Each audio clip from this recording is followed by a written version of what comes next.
Muy bien, pues empezamos. Buenas tardes a todos. Mi nombre es Andrea Frieiro y voy a presentar este webinar sobre las implicaciones del COVID en la aplicación de la normativa de protección de datos. Y todo ello lo vamos a hacer de la mano de Carmen Cabal Fernández, que es abogada del Departamento de Legal and Compliance de Legal Protect. Bueno, pues doy paso a la ponencia. Carmen, buenas tardes, cuando quieras. Un saludo a todos. Buenas tardes, muchas gracias Andrea y buenas tardes a todos. Bueno, lo primero y para empezar, aparte de daros la bienvenida a este webinar y agradeceros el interés y vuestra participación, pediros disculpas de antemano porque bueno, mi conexión no es muy buena y esperemos que no nos dé demasiado la lata durante la ponencia. Bueno, vamos a ir pasando la presentación. Como bien os decía Andrea, hoy vamos a dar una pequeña pincelada rápida sobre las implicaciones del coronavirus en la aplicación de la normativa de protección de datos de carácter personal, intentando aglutinar las diferentes cuestiones que nos han ido trasladando nuestros clientes o que se les han ido presentando durante este último mes que ha sido un poco especial. Como habéis visto en la promo del webinar, hablaremos o aglutinamos las cuestiones en dos grandes bloques. En primer lugar, hablaremos de aquellas relativas a la licitud de los tratamientos derivados del coronavirus, planteando diferentes cuestiones que, como os digo, nos han ido trasladando y que entendemos que también se pueden presentar en vuestras organizaciones, al igual que en las de nuestros clientes, y tendríamos un segundo bloque dedicado al teletrabajo y al uso de dispositivos personales dentro del ámbito corporativo. Para finalizar, y en la medida que nos dé tiempo, queríamos hacer un pequeño repaso por diferentes noticias que nos advierten sobre el peso que las nuevas tecnologías están teniendo en la gestión de esta crisis del coronavirus y el impacto que podrá generar su uso en nuestros derechos fundamentales, especialmente en aquellos vinculados a la intimidad y a la protección de datos. Bien. Pasamos. Bien. Nada, creo que es de sobra conocido por todos que la emergencia sanitaria que se generó a partir de la propagación del coronavirus y las diferentes medidas que se han ido tomando por los diferentes gobiernos para evitar esta propagación han generado, al igual que en muchos otros ámbitos, ciertas incertidumbres sobre la licitud del tratamiento de ciertos datos personales.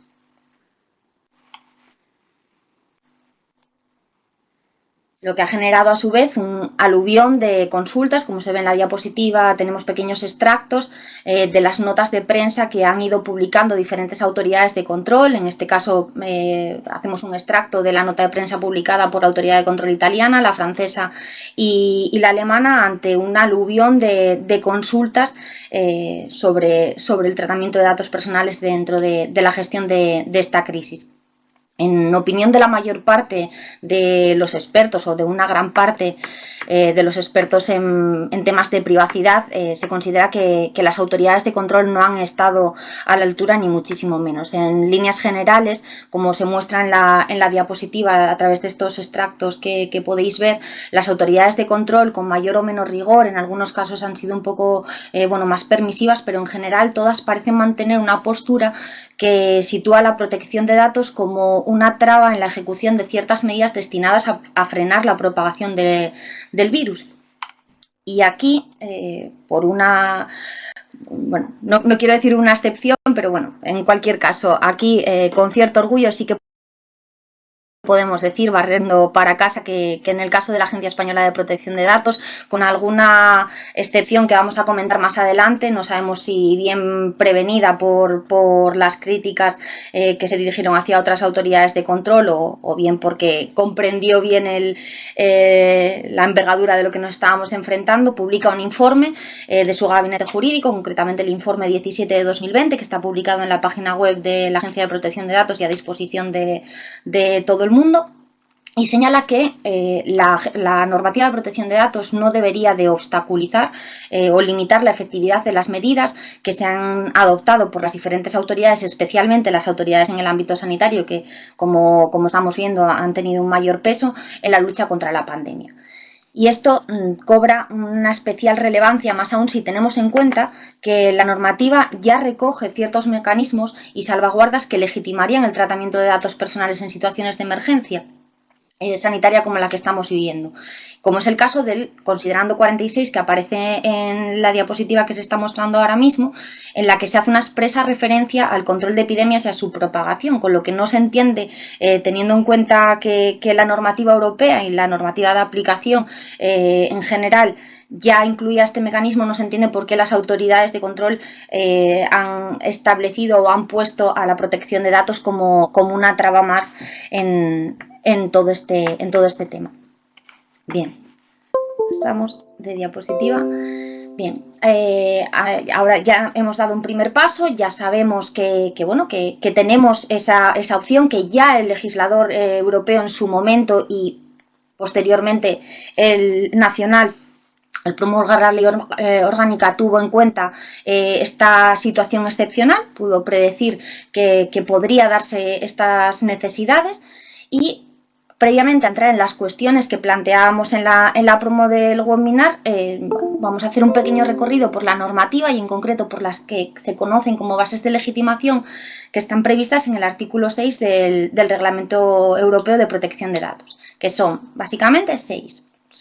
Los concentramos en 6 puntos: consentimiento del interesado, ejecución de un contrato o una relación contractual, si preferimos verlo así, cumplimiento de una obligación legal, protección de intereses vitales tanto del interesado como de un tercero, en este caso por supuesto de una persona física, el cumplimiento de una misión de interés público y la satisfacción de un interés legítimo tanto del propio responsable de tratamiento, o sea, de la empresa, como de un tercero.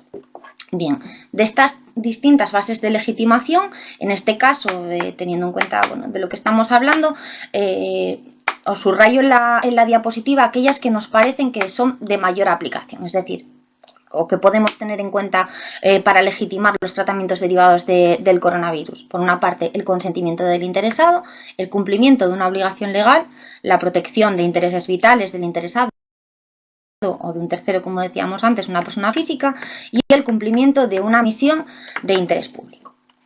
Pero no podemos ir tan rápido porque una cosa que tenemos que tener en cuenta es que estaríamos hablando de un tratamiento de datos personales incluidos en la categoría de datos de salud.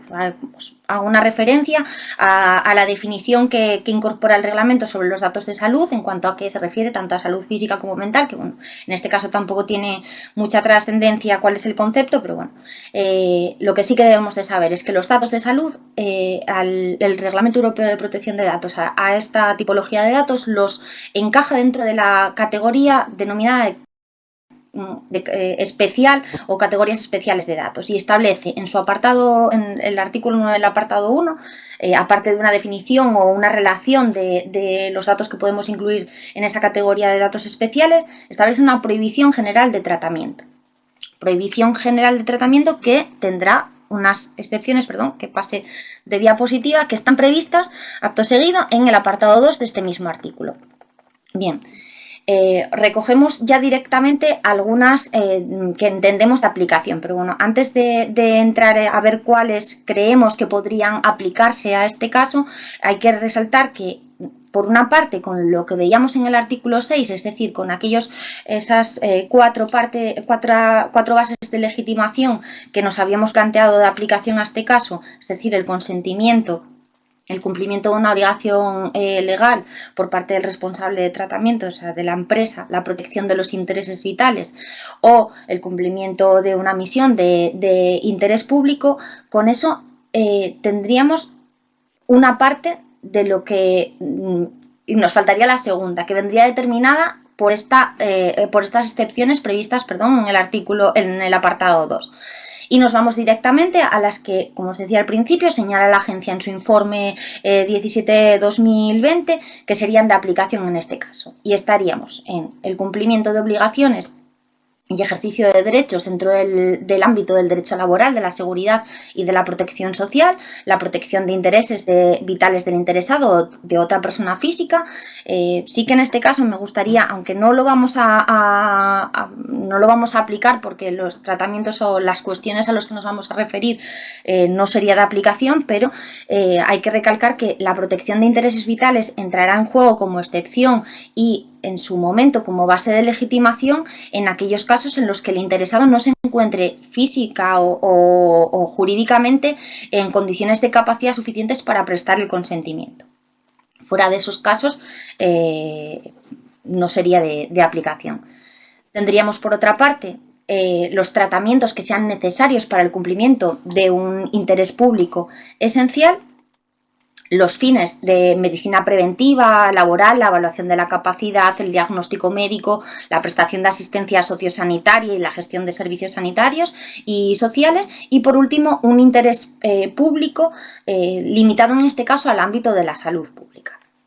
Bien, de esto lo que os adelanto es que en todo lo que vamos a ver respecto a los tratamientos derivados del COVID-19, el supuesto que queda reflejado en esa letra H del artículo 9, apartado 2 del Reglamento Europeo de Protección de Datos,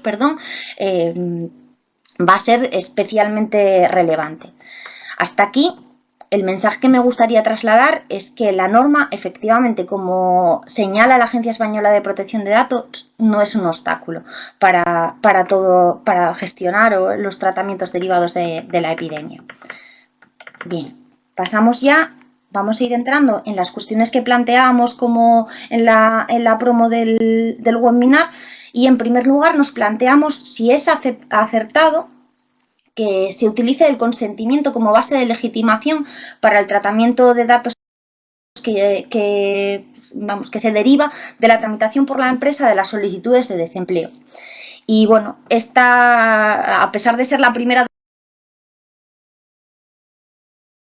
de las cuestiones, probablemente sea empezar llevando a decir, bueno, en este caso, aunque la versión oficial sostenga lo contrario, en mi opinión no es acertado utilizar el consentimiento.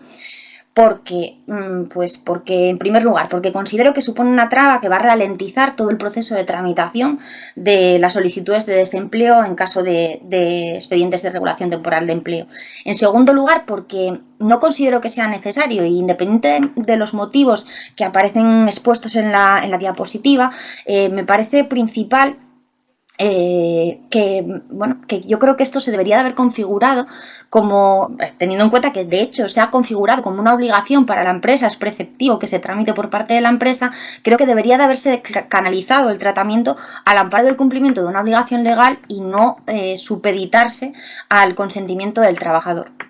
Y en tercer lugar, y creo que al principio, haciendo un repaso por los participantes, veo al menos a una alumna del programa online de experto en delegado de protección de datos, y creo que ella, le sonará un poco esto y probablemente diga que somos un poco pesados reiterándonos una y otra vez en lo mismo, pero en tercer lugar, me gustaría recalcar una reiterada doctrina y a la vez que está reiteradamente inaplicada, que nos viene advirtiendo de que el consentimiento no debe ser la base de legitimación en el procesamiento de datos en el ámbito laboral. Punto en el que insistimos, como ya digo, cada vez que tenemos oportunidad y que le intentamos recalcar a nuestros alumnos dentro del curso de delegado de protección de datos, porque es un error bastante común y que puede conllevar bastantes problemas, porque estaríamos ante un consentimiento viciado. En la diapositiva os expongo dos puntos clave en los que nos basamos para entender que el consentimiento no es válido, y es que esto no es una novedad, no viene derivada de la normativa europea, no nos pilla de improviso, en el sentido de que ya en el año 2001 el grupo de trabajo del artículo 29 lo plasmó en una de sus directrices, continuó recalcándolo durante el año 2017 en una nueva opinión, señalando algo muy claro: la base legal no puede, como se expone en la diapositiva, no puede y no debe ser el consentimiento de los empleados, porque entiende que existe una situación de desequilibrio entre las partes. Si por si en este caso no nos hubiese quedado lo bastante claro, tenemos una resolución un poco más reciente de la Agencia Española de Protección de Datos que nos señala que los trabajadores nunca van a estar en las condiciones de dar, revocar o denegar el consentimiento de forma libre ante la empresa. Sé que, bueno, pues esto puede resultaros un poco llamativo, cuanto menos, más que nada porque el consentimiento sigue siendo en la mayor parte de los casos utilizado dentro del ámbito laboral como base de legitimación, pero no debería de ser así, porque corremos el peligro de que estemos en un tratamiento viciado y sin amparo legal. Otra de las preguntas en términos generales que nos planteamos es si la empresa puede manejar datos de salud del trabajador. Teniendo en cuenta esto que acabamos de comentar respecto al consentimiento, y si nos planteamos si la empresa puede operar con los datos del trabajador, acudiremos en general al cumplimiento de una obligación legal y a la protección de intereses vitales como bases de legitimación, y especialmente, por supuesto, al cumplimiento dentro de esas dos, al cumplimiento de una obligación legal derivada de la normativa de prevención de riesgos laborales. Hasta aquí tenemos claro que debemos tener claro que únicamente hemos legitimado el tratamiento, pero la licitud solamente es uno de los múltiples principios que deben de regir, que establece la normativa en su artículo 5, que aparece en el artículo 5 del Reglamento Europeo de Protección de Datos, y que deben de regir todo el tratamiento de datos personales, incluidos aquellos derivados de coronavirus. Por supuesto, no se establece ninguna excepción a la norma en este sentido. Y especialmente dentro de esos principios que establecen la normativa, para mí, merecen especial atención el cumplimiento de los principios de limitación de la finalidad, de minimización y de limitación del plazo de conservación.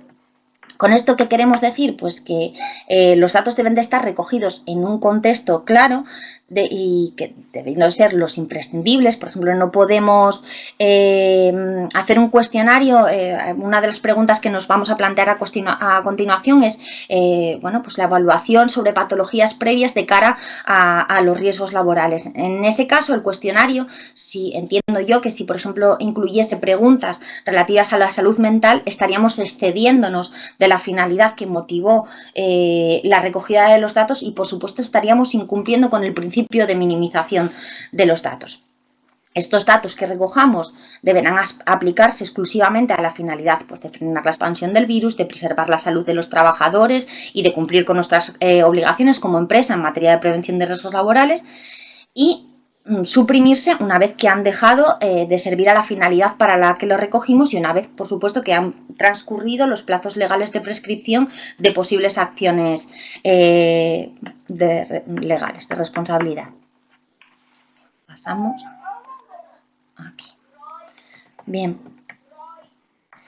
Una de las preguntas que más se estaba planteando ante las autoridades de control y que más nos han trasladado nuestros clientes es la posibilidad de solicitar al trabajador que aporte información en el caso de que notifique a la empresa si padece o ha presentado alguna sintomatología atípica o relacionada con el coronavirus. Y a su vez, lo que comentábamos antes respecto a la información sobre patologías previas de cara a hacer la evaluación de riesgos laborales. En estas dos cuestiones más concretas, la respuesta en ambos casos va a ser, o para mí, va a ser que sí, y vamos, conforme al informe que emitió la agencia, parece ser que esa es la respuesta, y que, teniendo en cuenta todo ello, que la empresa, dentro de sus obligaciones en materia de prevención de riesgos laborales, tiene la obligación, más bien partiendo de la base de que la empresa, dentro de sus obligaciones en materia de prevención de riesgos laborales, tiene la obligación legal de proteger la salud de sus trabajadores y mantener el lugar de trabajo libre de riesgos sanitarios. Por otra parte, nos podríamos plantear, o se nos ha planteado la cuestión, de si el trabajador está o no obligado a responder tanto a padecer o a presentar sintomatología relacionada con el coronavirus, como a informar sobre esas patologías previas que puedan aumentar o incrementar los riesgos del desarrollo de su puesto de trabajo habitual. En mi opinión, aquí volvemos a considerar que el trabajador sí que estaría obligado, tanto en un caso como en otro, a proporcionar esa información. Y aquí lo que sí que es cierto es que se planteó cierto debate en tanto a que se consideraba que si en una situación normal el trabajador tiene un derecho de reserva sobre la patología o enfermedad que padece al estar de baja, que por qué no se iba a hacer extensible a este caso. Y aquí la agencia lo que viene a decir es que ha ponderado los intereses en juego y que entiende que prevalece frente al derecho a la protección de datos e intimidad del trabajador, que operaría en una circunstancia normal, prevalece el derecho de defensa de la salud colectiva. Pasamos. Bien. Nos planteamos más preguntas sobre tratamientos relativos al coronavirus y en este caso hablamos de la posibilidad o el deber de la empresa de informar a otros trabajadores sobre la existencia de un compañero que tiene coronavirus confirmado o que ha presentado una sintomatología que podría encajar dentro del virus. En este caso, la respuesta también es afirmativa, no obstante, la agencia lo que sí que marca es o intenta salvaguardar en la medida que sea posible la identidad del trabajador infectado. Es obvio que hay casos en los que no va a ser posible, hay empresas que por el tamaño principalmente, en el momento en el que se comente el tema se va a saber sin ningún problema quién va a ser, pero bueno, en la medida de lo posible, la recomendación es que se intente preservar la identidad del trabajador. Y por último, nos planteábamos quizá otra de las cuestiones más debatidas y que mayor controversia genera, porque ya os comentaba al principio que nuestra autoridad de control, la Agencia Española de Protección de Datos, parecía haber entendido y haber aplicado la norma con todas las salvaguardas que ya contenía, y en este caso, bueno, pues hay opiniones que consideran que fue excesivamente garantista e incluso que no tuvo en cuenta lo que ya viene establecido en la norma. Y es que la pregunta, o sea, se refiere a la pregunta de si se pueden establecer controles preventivos como los controles de temperatura que estamos viendo en noticias y demás, a la entrada de los trabajos. Bien, pues aquí la agencia dice que sí, pero reserva o limita el desarrollo de estos controles preventivos a que se desarrollen por personal sanitario. En base a lo anterior, bueno, pues parece ser que en general, si se quisiese hacer, por ejemplo, por personal de seguridad, la respuesta de la agencia sería que no se podría hacer. Y aquí es donde disentimos, porque en mi opinión, y hay bueno, pues otras voces en el mundo de la privacidad que están llamando la atención sobre este hecho, aquí la agencia entendemos que se ha equivocado y que no ha hecho uso de algunos de los mecanismos que nos da la norma. Y es que el artículo 9, 2, letra H, que comentábamos en su momento, por remisión al apartado 3 de ese mismo artículo, sobre el que antes pusimos el foco relacionado con los tratamientos con fines de medicina preventiva y laboral, señala a los profesionales sanitarios, a que esos tratamientos se llevarán a cabo por profesionales sanitarios, pero en esa derivación que hace hacia ese apartado 3 que comentaba, habla también de profesionales sujetos a igual obligación de secreto profesional. Y en ese caso sí que entendemos que estaría habilitado el personal de seguridad, porque en su normativa sectorial sí que establece una obligación de deber de secreto. Bueno, está claro que no tiene la misma entidad que la de los profesionales sanitarios, pero estaríamos cumpliendo con la normativa y actuando al amparo de la misma. Bien, con esto cerramos el primer bloque y pasamos a hablar de teletrabajo. Se dice que a partir del coronavirus se van a ver las ventajas del teletrabajo y que incluso habrá muchas personas que puedan continuar total o parcialmente desarrollando su trabajo en esta modalidad. Pero bueno, esto como todo va a depender de qué experiencia se extraiga, del tinte de la experiencia que se extraiga de este gran proyecto piloto de teletrabajo. Y es que como en todo, hay quien se adelantó a las circunstancias y bueno, o ya estaba desarrollando o preparándose para pasar al teletrabajo, y hay quienes las restricciones de movilidad y las restantes medidas les llevaron a improvisar sobre este campo. Os expongo algunas de las noticias que aparecen en prensa nacional e internacional sobre temas de teletrabajo. Y bueno, pues como veis, hago referencia a la consultora Gartner, que señala que un 88% de las empresas a nivel mundial han pasado a desarrollar, han pasado a la modalidad de teletrabajo. Pero, como hablábamos, no todos van a estar preparados para una situación que ya en circunstancias normales incrementaba notablemente los riesgos para la seguridad de la información de la empresa, y eso sin contar con el aumento exponencial de los ciberataques que tienen lugar a partir del coronavirus. Como veis, hay muchísimas noticias y simplemente con una búsqueda rápida en Google vais a ver otras muchas más advirtiendo del incremento de ciberataques, del teletrabajo ya de por sí, o la modalidad de teletrabajo, perdón, ya de por sí conlleva un incremento de los riesgos para la seguridad de la información y de las empresas, y bueno, pues con el incremento o el aumento que está habiendo de ataques y de hackeos a partir del coronavirus, pues ese riesgo aumenta todavía en mayor medida. Pero bueno, vamos a dejar a un lado aquellos aspectos más vinculados al ámbito de la ciberseguridad y vamos a enfocarnos en cómo o en qué podemos hacer ahora para mitigar los riesgos para la seguridad de la información y en concreto para los datos personales, para la protección de datos. Vamos a cambiar. Bien. Para empezar, tenemos que tener claro que la seguridad al 100% es una utopía y que como tal nadie nos la va a poder exigir, por lo que ahora mismo lo que vamos a intentar es actuar de la forma más responsable en la medida de nuestras posibilidades para minimizar el reproche legal. Y algo que podemos todos asumir y hacer es definir una política de teletrabajo o combinada con aspectos de BIOT en función de las circunstancias y plasmar aquellas medidas de seguridad con las que contemos o las que podamos implementar que estén a nuestra disposición. ¿Qué contenido debe tener esta política? Pues bueno, en mi opinión al menos deben de tratarse los siguientes puntos. Deberíamos de definir un alcance tanto subjetivo como temporal de la política, es decir, indicar si únicamente se va a aplicar esta situación excepcional durante el tiempo que dure el confinamiento o el tiempo en el que por las medidas legislativas se puedan extender la situación de teletrabajo de las empresas, o si se extenderá o se prevé que extienda su validez más allá en el tiempo. Y también es importante identificar a los trabajadores que están en teletrabajo y desde qué momento están en esta situación. Todo esto nos va a permitir tener una trazabilidad que, llegado el caso, podemos necesitar y sernos de gran ayuda ante una posible inspección o proceso sancionador de la agencia.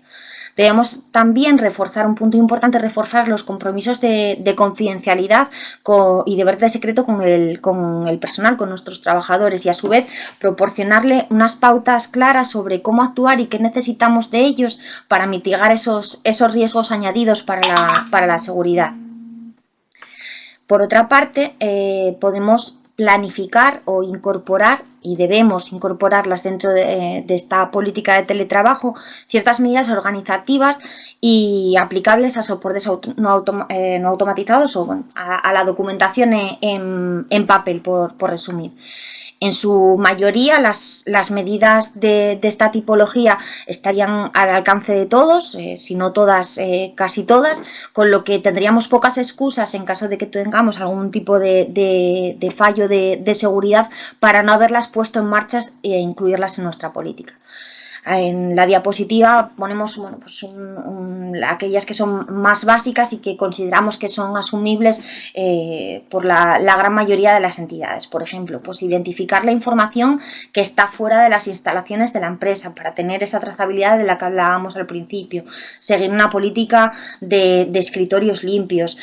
Trasladar al trabajador la importancia que tiene como custodio de la información en tanto vuelva a las instalaciones, evitando que deje desatendido pues el equipo y la documentación en sí misma, y por supuesto recalcar que el uso de la información corporativa debe quedar limitado al ejercicio de las funciones que le han sido encomendadas, a las funciones de su puesto. Antes de entrar en lo que vienen a ser más medidas de carácter técnico, teniendo en cuenta que no todas las empresas van a disponer de equipamiento suficiente, nos planteamos la opción, o muchos clientes nos han preguntado ¿qué pasa? No me queda otra que tirar de dispositivos personales de los trabajadores. Es obvio que sí se puede hacer un uso, de hecho es una tendencia cada vez más al alza fuera de esta situación excepcional el hacer uso de dispositivos personales, pero la empresa deberá mantener un control especial sobre esta tipología de medios a fin de controlar los riesgos que se continúan incrementando para la seguridad, no solo por una parte por el teletrabajo, sino que añadimos un plus más en el caso de que estemos utilizando dispositivos personales. En este caso nos referimos al término BIOT porque es el que mejor se ajusta a la situación actual, porque aglutina todo tipo de tecnologías. Hablamos tanto de equipos, desde los equipos hasta la propia red, que en otros casos pues el trabajador simplemente utiliza su equipo o su teléfono móvil o utiliza su red en su caso. Bien. Siguiendo con el contenido de la política de teletrabajo, tocaría ahora centrarnos en aspectos más, de un ámbito más técnico, recogiéndose en la diapositiva pues una serie de medidas que al margen del registro y la identificación de los medios tecnológicos empleados podríamos decir que son pues de carácter informático. Y aquí hablamos de seguridad en 3 niveles. Hablamos de seguridad del dispositivo, por una parte, de seguridad de los datos y del tráfico, por otra, y de seguridad de la red. Y incluimos algunos ejemplos de medidas, de las medidas que consideramos más esenciales dentro de cada uno de los niveles. Hay algunas que es imprescindible que existan para tener unos mínimos de seguridad, como puede ser un sistema, que tengamos el sistema operativo y las aplicaciones de las que estemos, o herramientas informáticas de las que estemos haciendo uso, que estén actualizadas, que tengamos un antivirus configurado, que el cortafuegos esté habilitado. Ese tipo de medidas son inexcusables y serían de aplicación. Todas las medidas que aparecen subrayadas en la diapositiva serían de aplicación tanto a dispositivos corporativos como a dispositivos personales. Luego, pues veis que hay otras que son un poco, algo más profesional, como pueden ser los software DLP de prevención de fuga de información y demás. Pero en general son medidas bastante sencillas y que muchos de vosotros seguramente ya contéis con ellas. Antes de pasar al siguiente punto, y porque tiene bastante relación con lo que también vamos a hablar más adelante, me gustaría resaltar la importancia de la separación de entornos en el uso de dispositivos personales, y ya no solo a nivel de seguridad, que tampoco nos supone una garantía excesiva el que contemos con una cuenta dentro de nuestro equipo personal, contemos con una cuenta para usos personales y otra para usos corporativos. A nivel de seguridad, ya digo que tampoco tiene mayor trascendencia, pero sí que podría tenerla de cara a garantizar que este uso de los dispositivos personales no suponga una intromisión en la intimidad personal y familiar del trabajador, cosa que también va a ser de relevancia, más que nada porque, llegado el caso, que siempre lo digo, la normativa de protección de datos en muchas ocasiones es un por si acaso permanente, y en este caso, llegado o puestos en un escenario complicado a nivel laboral, esta separación de entornos nos va a ser de mucha ayuda para la empresa. Bien, ya por último, para cerrar dentro de esos aspectos básicos o contenido mínimo que debería de tener la política de teletrabajo, es de vital importancia tanto en cualquier circunstancia, pero en situaciones de teletrabajo es imprescindible una gestión eficiente de los incidentes de seguridad, con lo que va a ser necesario tener ciertas pautas para que los usuarios sepan detectar las amenazas o estar prevenidos, quizá incluso poder actuar frente a amenazas controlables, y fijar un canal de comunicación para notificarlo a la empresa lo antes posible, bien directamente a un superior interno o bien hacia un proveedor de servicios de mantenimiento informático que nos asista. En este punto es importante recordar que el Reglamento Europeo de Protección de Datos, una de las novedades que incorpora es que nos da un plazo, es la obligación de notificación de ciertas brechas de seguridad que por su alcance o por la gravedad o el impacto que puedan generar en los interesados deben de comunicarse a la Agencia Española de Protección de Datos. Y en este caso, en caso de que se estime que es necesario hacer esa comunicación, tenemos que tener en cuenta que tenemos un plazo de 72 horas. Es un plazo muy breve, por lo que esa premura en la notificación interna nos va a aportar una ventaja porque si no probablemente nos situemos en una situación de incumplimiento entre que recabamos la información, notificamos y demás. Y por último, la política deberá abordar el impacto que tiene el teletrabajo sobre los derechos de los trabajadores, no solo a medidas, como digo, de control y de supervisión a nivel de medidas de control y supervisión laboral por parte de la empresa, como por esa especial incidencia que la situación de teletrabajo tiene o puede generar en el derecho a la desconexión digital, que aparece como novedad en el artículo 88 de nuestra Ley Orgánica de Protección de Datos y Garantía de los Derechos Digitales. Y en este caso, pues como medio más efectivo es incluir ciertas premisas dentro de la política de teletrabajo a nivel de jornada y de disponibilidad a las que pues se tendrán que tener tanto trabajador como empresa. Bien, hasta aquí acabamos con los dos primeros bloques que están más vinculados a ese ámbito empresarial en el que todos estáis. Pero para finalizar el webinar, y porque me parece más interesante y normalmente en las sesiones y acciones de concienciación y de formación que organizamos suele ser la parte que más nos relaja y que genera más interés sobre todo este mundo de la protección de datos, me gustaría para finalizar el webinar lanzar la pregunta, esta vez más en el ámbito doméstico o personal, sobre cómo creéis que está afectando el coronavirus a vuestra privacidad. Cada vez tenemos más noticias de cómo las nuevas tecnologías están afectando en todo esto, desde detectando la amenaza del coronavirus. Recuerdo hace 3 o 4 años en un programa de televisión salía un matemático español, curiosamente trabajando en Estados Unidos, que advertía en aquel momento, no se refería ni muchísimo menos, porque eso ya sería excesivo, a un tema vírico, pero sí que hablaba de que en 2020 se avecinaba, según sus algoritmos, una crisis económica sin precedentes, con lo que vemos que las nuevas tecnologías pudieron, tal y como se muestra en alguna de los extractos o de los pantallazos que os pongo de noticias, pudo haber detectado la amenaza previamente a que se fuera manifestando. Y vamos viendo pues como la geolocalización se muestra como de gran utilidad para el rastreo de contagios y como una fuente de información muy válida para contener la propagación. De hecho, aquí en Asturias está en ciernes un proyecto que si me admiten estaré encantada de participar. Vamos a ver si desde Legal Protect podemos poner nuestro granito de arena desde la parte jurídica. Y también vemos, dentro de todas de toda esta situación excepcional, como las redes sociales y aplicaciones nos ayudan o colaboran para seguir no solo trabajando, sino en contacto con nuestros seres queridos, con lo que, dejando al lado teorías de la conspiración como esas que decían que todo esto se había organizado para implantarnos microchips a todos, lo cierto es que, aunque ya lo estábamos, el coronavirus no ha hecho más que acentuarlo por el incremento, aunque solo sea por el incremento del uso de las nuevas tecnologías o llamadas nuevas tecnologías por el confinamiento. Creo que cada vez ya estábamos y cada vez estamos más expuestos, como cada vez ofrecemos más información, incluso sin saber que lo estamos ofreciendo.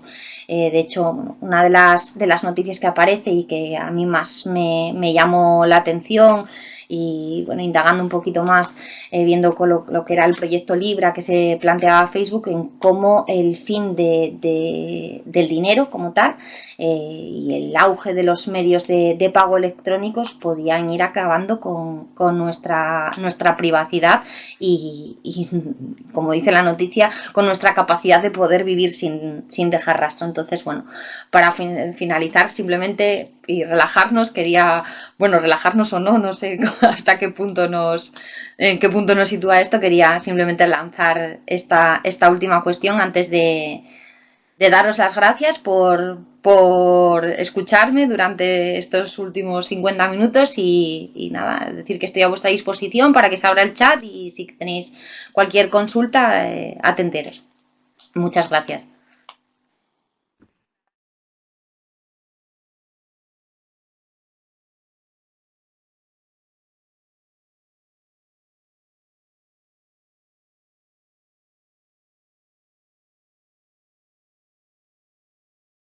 Perfecto.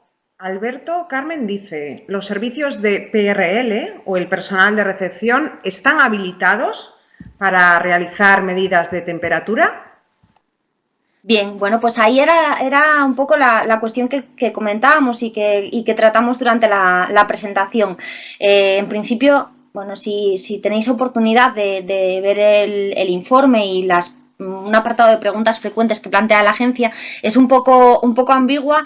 Pero bueno, en definitiva lo que viene a decir es que solamente el personal sanitario estaría habilitado y para tomar la temperatura, porque precisamente habla de estos controles de temperatura. No obstante, lo que yo indicaba, y bueno, ya os digo que hay bastante gente que está tirando por esta vía, más que nada porque tenemos la opción en la propia norma, es que todos estos tratamientos se realizan al amparo de esa excepción que os comentaba, que está incluida en el artículo 9.2, letra H del Reglamento Europeo de Protección de Datos.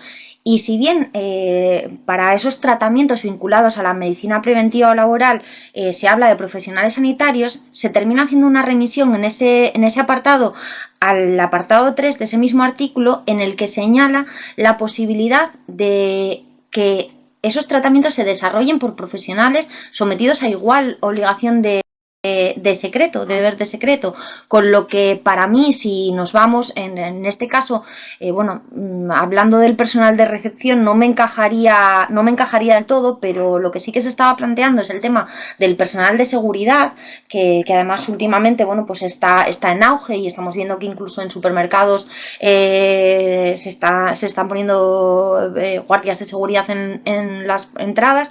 Y en ese caso a mí sí que me parece, por ejemplo, que los guardas de seguridad sí que estarían habilitados para hacer los controles de temperatura. El caso del personal de recepción, independiente de que pueda ser más operativo y que se dé en la mayor parte de las empresas, ya te digo que esta trampa, o bueno, que realmente no es trampa, sino el darle la vuelta a la norma y intentar acudir a esa parte que tienen en ese apartado número 3 del artículo 9, no podría darse por carecer dentro de la profesión de ese deber de secreto, vamos, o si lo están, yo lo desconozco.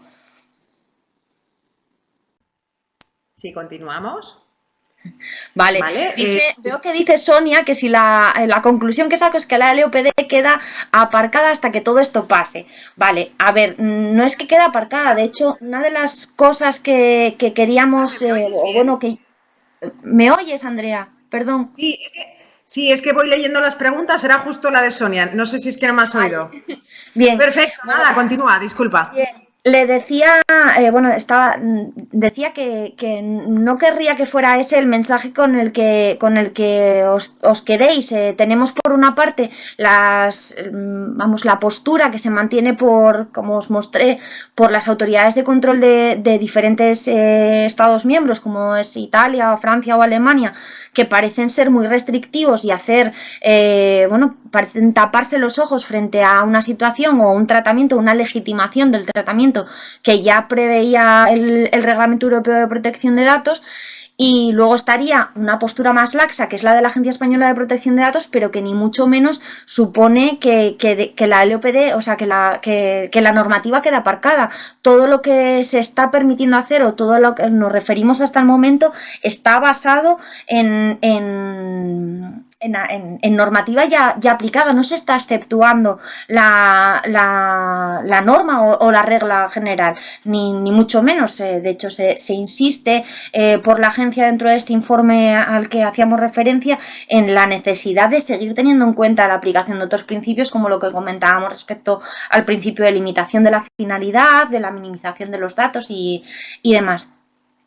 Y todo lo contrario, en algunos casos incluso se está siendo más restrictivo o utilizándolo como traba, como hablábamos respecto al consentimiento para hacer la tramitación de las prestaciones de desempleo en el caso de los ERTE, o como lo que comentaba ahora con Alberto respecto a los controles de temperatura.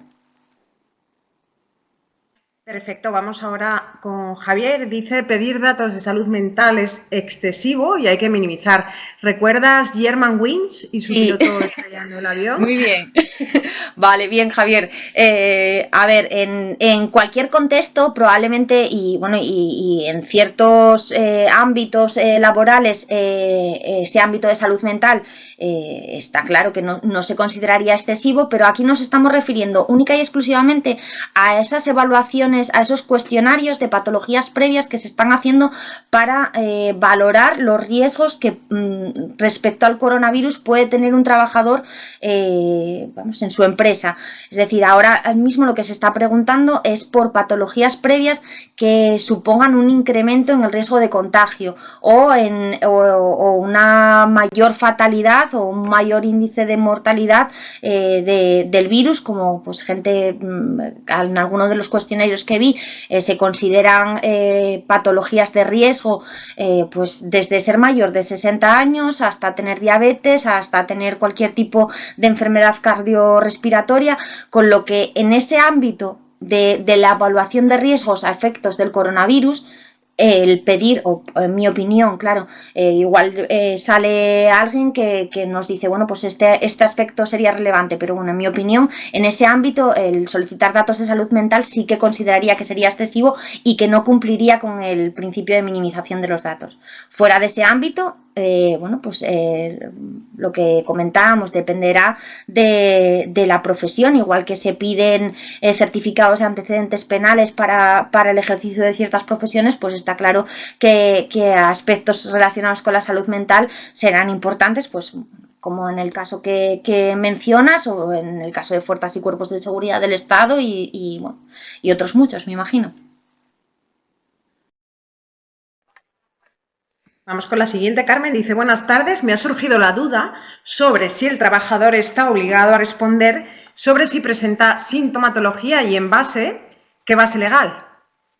Tenemos la suerte de contar con el respaldo de la Agencia Española de Protección de Datos y poder sostener esta obligación en lo que ellos han manifestado.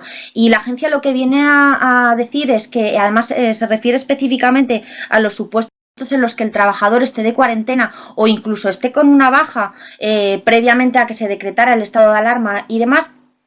Y la Agencia Española de Protección de Datos lo que viene a decir, al igual que, bueno, como ya comentaba durante la presentación, es que se ponderan varios derechos. Por una parte, el derecho a la protección de datos o a la intimidad del trabajador y por otra parte, la salud pública. Y en este caso se considera que el derecho a la salud pública a la salud colectiva prima sobre el derecho a la protección de datos del trabajador, con lo que sí que sí que estaría obligado, y la base de legitimación sería precisamente esa, el interés un interés público vinculado a la salud, como estábamos viendo, como vimos entre las excepciones que se preveían al tratamiento de datos de categorías especiales, y por otra parte también se podría amparar o obligar al trabajador en base al interés vital de un tercero, que serían sus compañeros, porque les estaría poniendo en riesgo. Bien. Vamos con la siguiente. Marta dice, ¿y si la empresa no tienes personal de seguridad?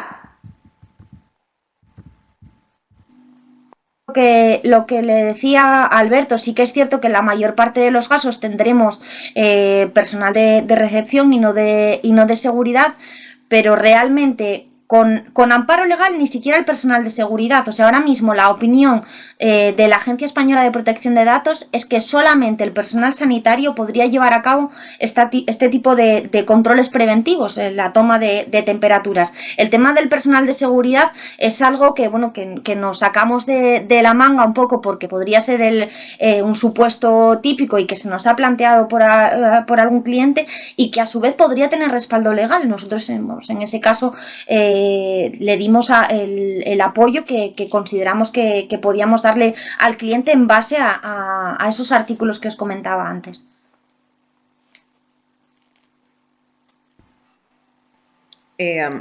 Ahora Juan Pedro García. Buenas tardes, Carmen. ¿Qué opinas acerca de TeamViewer? ¿Es una herramienta válida para el teletrabajo? Bueno, a ver, yo TeamViewer solamente la he utilizado cuando tengo algún problema técnico para que se conecten mis compañeros. Yo, por ejemplo, como estáis viendo, tengo bastantes problemas de conectividad y prefiero otras herramientas que todavía esta mañana utilicé con Andrea, que se llama Anidex, pero vamos, que no... podría ser como herramienta de soporte de cara a solventar problemas técnicos. Yo la he utilizado y bueno, y en general me parece, vamos, he quedado satisfecha con el uso, no hay ningún problema. También es cierto que los técnicos que están detrás contribuyeron a solventar el problema y que la experiencia hubiese sido buena, pero no tengo nada malo que decir de TeamViewer, vamos. La siguiente es de Carmen Sáenz y dice, ¿se puede solicitar a algún trabajador que se haga el test? ¿Tiene obligación de hacerlo, Carmen? Bien, aquí estaríamos un poco en un caso similar bueno, y en mayor medida que el de las temperaturas, que el de los controles de temperatura. El test, entiendo que en este caso sí que se debería hacer por personal sanitario. Esto ya no es vamos, no me parece algo para... Creo que tiene que ser personal cualificado el que lo haga, más que nada por la eficacia del propio test. Y luego, en cuanto a la obligación, pues estaríamos también... volveríamos a la rueda en la que nos metimos antes. Como regla general, vamos a ponernos en una situación normal, que sería el caso de los reconocimientos médicos. En general, salvo alguna profesión específica, la empresa tiene la obligación de proporcionar o de facilitar el realizar el reconocimiento médico al trabajador, pero en muchos casos el trabajador no tiene la obligación de someterse al reconocimiento médico. Entiendo que en una situación normal podríamos extrapolar esa pauta de los reconocimientos médicos al tema de los test, pero teniendo en cuenta lo que se está comentando por parte de la agencia de que prime ese derecho a la salud colectiva, pues entiendo que probablemente sí que se pueda obligar al trabajador a hacer el test. Te estoy hablando a efecto de protección de datos. Me imagino que aquí luego entren otros temas en juego, como puede ser un derecho a la integridad física y demás, que ya estaríamos en otro ámbito del derecho bastante más complejo que la protección de datos, aunque la protección de datos esté metida por todas partes, pero entiendo que a efectos de protección de datos estaríamos en el mismo caso que en el anterior. La siguiente pregunta dice que no entiende lo del deber de secreto que se asume del personal de seguridad. Si toma la temperatura es precisamente para informar a la empresa si detecta que sea alta. Igual, Sonia, me expliqué mal. No me refería a que el personal de seguridad tenga un deber de secreto respecto a los resultados de esas tomas de temperatura, sino a que como profesional tiene una obligación de secreto, como podemos tener, por ejemplo, los abogados, los trabajadores sociales, los médicos. Su código deontológico incluye una obligación de secreto profesional. Eso es a lo que me refería y lo que entendemos que exige la norma, que sea o un profesional sanitario o un profesional sometido a deber de secreto por sus normas deontológicas o por las normas deontológicas de su profesión. No sé si ahora me explique mejor y quedó claro ese punto. Si no, bueno, entramos de nuevo en ello sin problema. Vale, dice Alberto que si el personal de prevención de riesgos laborales está sujeto a deber de secreto. Sinceramente no tengo ni idea. Sé que el personal de vigilancia de la salud sí que lo está y hasta donde yo sé, vamos, creo que no es una... O sea, no es una norma, no es una profesión regulada como otras de las que estamos hablando, pero hasta donde yo sé, el personal de prevención de riesgos laborales creo que no sería el caso, no tendrían la habilitación legal. Creo que la Agencia Española de Protección de Datos está remitiendo todo a los servicios de vigilancia de la salud, no a los técnicos de prevención de riesgos laborales. Javier, sobre lo que comentaba antes de Germanwings, dice que el piloto no tenía la obligación de facilitar esa información. No sé si quieres aclarar algo más, Carmen. No lo entiendo muy bien, pero bueno, me imagino, a ver,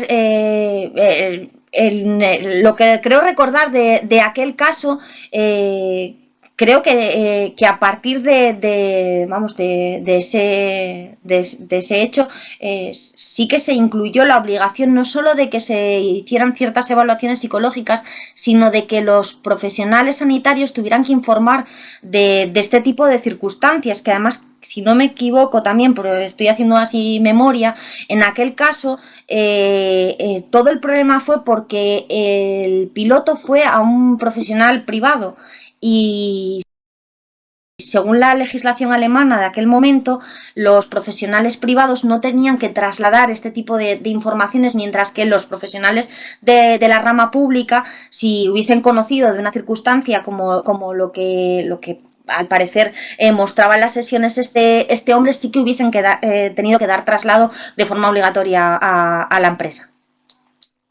No sé si se refería a eso, Javier. De acuerdo, la siguiente es de Alberto y dice, por lo último que has explicado sobre la ponderación, si el trabajador no da su consentimiento para el tratamiento de datos, ¿sigue primando la seguridad colectiva? Bien, a ver, aquí yo ya os lo comentaba durante la presentación.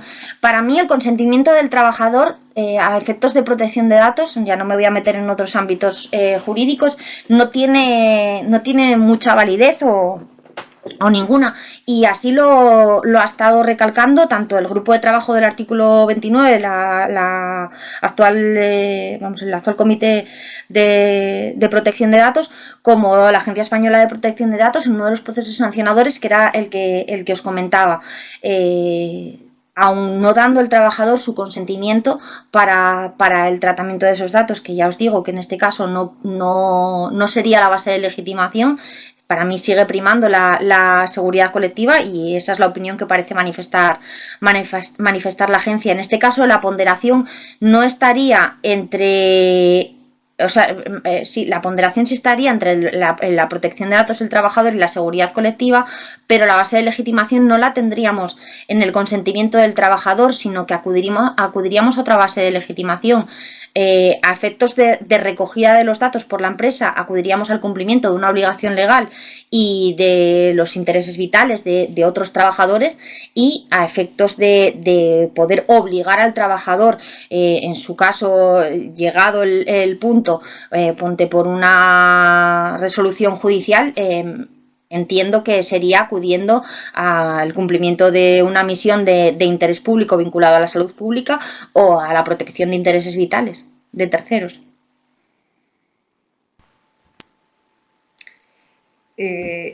Alfonso, hola Carmen, respecto a control de temperatura del personal, clientes, etcétera, entendí que solo lo puede realizar personal sanitario. ¿No pueden prevenir en las empresas preventivas por parte de la empresa como las medidas de temperatura? Pues mira, ayer, comentando un poco todo esto, me preguntaban qué me parecía todo esto de los controles de temperatura en el caso del uso de cámaras. Y es que aquí a mí la duda que me surge, y que, bueno, en parte comentábamos con el tema de los test, es si esta limitación la agencia porque estamos partiendo, y yo os estoy comentando que para mí sí que está habilitado, aunque la agencia dice que no, porque entiendo que tiene un amparo legal en ese apartado 3 del artículo 9 que no he parado de mencionar. Pero estoy partiendo de que quizás se haya equivocado, porque bueno, las autoridades de control de otros países se han equivocado y no han utilizado los mecanismos que facilitaban la norma.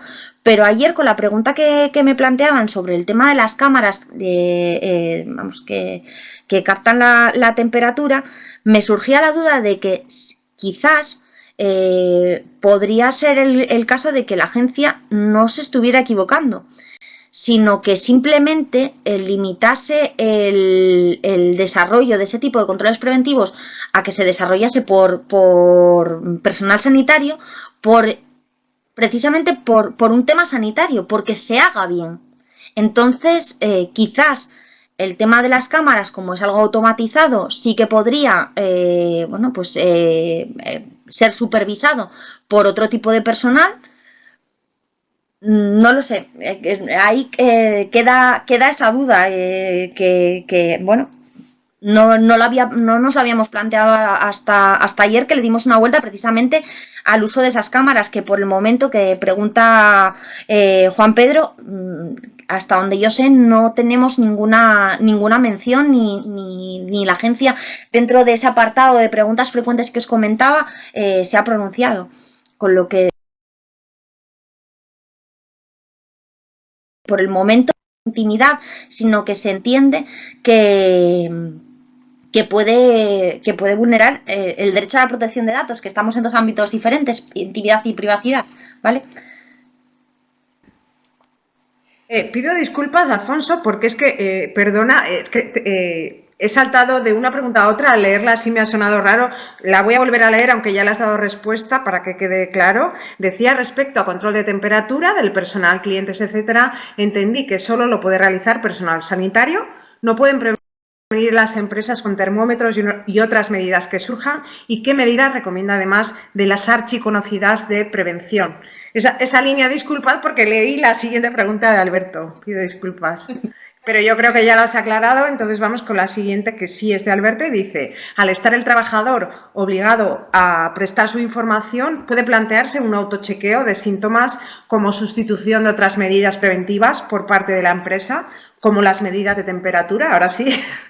Vale, bien, bueno, a ver, aquí yo creo que se plantea más un problema a otros efectos que no que exceden de la parte de protección de datos. Quizá aquí el problema, bueno, y en cierta manera también con implicación en cuanto a que esa información no sea veraz. Podemos tener un caso de que si nos vamos a un autochequeo tengamos, bueno, pues se preste a suspicacias de los trabajadores y nos estén dando falsos positivos o falsos negativos que no podamos realmente tener en cuenta a efectos de nuestras evaluaciones de riesgos laborales. A efectos de protección de datos, ya te digo, el problema que podría haber sería la veracidad de los datos. Fuera de eso, entiendo que entran en juego otras normativas. Perfecto, pues vamos ya con la última pregunta. Nos hemos excedido, bueno, un poquito de tiempo nada más, así que vamos ya con la última. Andrea, porque salvo que Juan Pedro diga lo contrario, hablamos en la pregunta de Alfonso, hablamos ya también directamente de la de Juan Pedro. No sé si quiere preguntar algo más o si no me explique bien. Sí, de acuerdo. Bueno, la leo porque la ha planteado únicamente y bueno, si queda algo por ahí pendiente, Juan Pedro, nos dices. Carmen, en los últimos días estamos viendo el uso de las cámaras infrarrojas para la medición de temperatura, pero es sabido que este tipo de cámaras van más allá. La EPD se ha pronunciado sobre estas cámaras, hay que informar de algo en concreto, ya que puede vulnerar el derecho a la intimidad de la persona. Gracias. No sé si quieres añadir algo más, Carmen. Yo creo que es un poco la misma pregunta que Alberto, ¿no? Similar.